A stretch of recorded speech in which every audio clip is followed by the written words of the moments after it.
Bonjour et bienvenue à toi dans cette nouvelle vidéo bien particulière. Aujourd'hui, je vous propose une nouvelle playlist sur la compliance en pratique. J'ai déjà posté une playlist sur la compliance pour te proposer une vision théorique de la compliance. Mais à présent, il va y avoir des étudiants qui sont en master en droit des affaires, spécialité compliance, qui seront là pour toi et pour t'aiguiller, notamment sur la pratique de la compliance. Alors, reste bien connecté et c'est parti!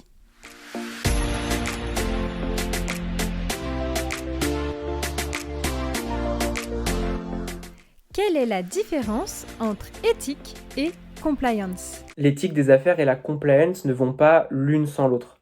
Pour résumer ces notions, on peut dire que une personne qui agit de manière éthique, c'est une personne qui va prendre en compte tous les tenants et tous les aboutissants de ses actions afin d'agir de la manière la plus juste possible. L'éthique des affaires, c'est ce raisonnement appliqué à la vie des affaires, donc à la vie d'une entreprise dont l'action peut toucher un certain nombre de parties prenantes. Appliqué à tout ça, la compliance, c'est une sorte d'ensemble de mécanismes qui vont permettre à l'entreprise de maîtriser ses risques afin de ne pas trop toucher négativement de populations dans un sens éthique, justement. Quels sont les liens entre le droit et la compliance ? Le droit est au cœur de la compliance. Tout d'abord parce que son objectif premier est la conformité de toute entité aux législations en vigueur.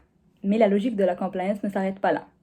La compliance va compléter l'action des lois dites dures en ce qu'elle va pousser ces entités à dépasser les exigences des dites lois en adoptant un comportement préventif susceptible d'éviter des nouveaux manquements.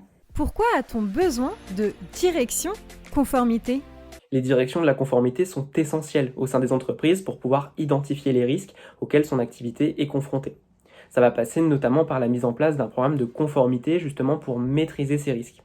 À noter que la direction de la conformité doit être suffisamment indépendante pour être efficace, mais elle doit tout de même être rattachée à la direction pour avoir un impact suffisant. Et il faut noter aussi que toutes les entreprises ne seront pas dotées d'une direction de la conformité, ça va dépendre de leur taille et de leur impact potentiel. Qu'est-ce que la logique compliance ? On peut voir la logique compliance comme une sorte de cycle. Tout d'abord, vous allez identifier vos risques et les hiérarchiser en fonction de leur probabilité d'occurrence et de l'impact qu'ils peuvent avoir s'ils se réalisent effectivement. Ensuite, vous allez mettre en place un plan d'action pour justement corriger ces risques, les maîtriser. Et ensuite, du coup, vous allez évaluer votre plan d'action pour voir s'il est efficace. Et donc, du coup, par-delà, déterminer les zones d'amélioration pour votre plan de conformité. Et du coup, vous allez le modifier, le remettre en place, le réévaluer, etc. Et c'est comme ça qu'en fonction des risques que vous identifiez, vous avez vraiment une sorte de cycle qui se répète jusqu'à ce que les risques soient totalement maîtrisés. En pratique, quelles sont les branches de la compliance ? Tout d'abord, on retrouve la responsabilité sociétale des entreprises, la RSE, qui se définit comme étant l'intégration volontaire par les entreprises des préoccupations sociales et environnementales tout en restant économiquement viables.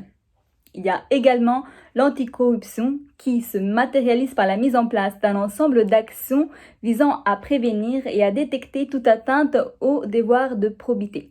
Ensuite, on a la protection des données personnelles qui passe notamment par le respect du RGPD, dont l'objectif principal est de lutter contre la violation et les atteintes aux données personnelles. Enfin, nous avons la compliance ressources humaines, dont le but est d'assurer la conformité des obligations légales et conventionnelles liées au personnel et surtout d'avoir une gestion du dit personnel qui est éthique. Quelles sont les bases juridiques que l'on doit avoir pour travailler en compliance ? Il est nécessaire de maîtriser toutes les matières du droit qui vont régir le monde des affaires. Classiquement, on peut penser au droit des affaires, au droit social ou encore au droit pénal. Mais de manière un peu plus particulière, il est essentiel de maîtriser les dispositions de certains textes au domaine de la compliance, relatifs par exemple aux données personnelles. Et là, on retrouve la RGPD, la lutte contre le blanchiment, le financement du terrorisme et la corruption avec la loi Sapin II et le dispositif LCB-FT, la RSE avec le devoir de vigilance et il faut également connaître tous les organismes et institutions importants comme l'Agence française anticorruption, la CNIL ou Tracfin. Un petit mot sur votre master ? Si vous êtes intéressé par le domaine de la compliance, n'hésitez pas à regarder les prochaines vidéos qui porteront sur des aspects plus précis de la compliance. Et si vous êtes intéressé par le master droit éthique des affaires, vous retrouvez en description de la vidéo toutes les adresses où nous contacter si vous avez une question sur les candidatures, sur la compliance ou sur l'alternance, et on sera ravis d'y répondre. Merci beaucoup d'avoir vu cette vidéo et à bientôt. À bientôt. En tout cas, moi j'étais ravie de pouvoir vous faire découvrir la compliance en pratique grâce aux étudiants qui étaient là pour vous et pour répondre à toutes vos questions. Et surtout, n'hésite pas à commenter la vidéo, à t'abonner et à la liker. Et moi je te donne rendez-vous sur ma page Instagram Le Droit en 5 minutes et sur mon site internet Le Droit en 5 minutes. À bientôt!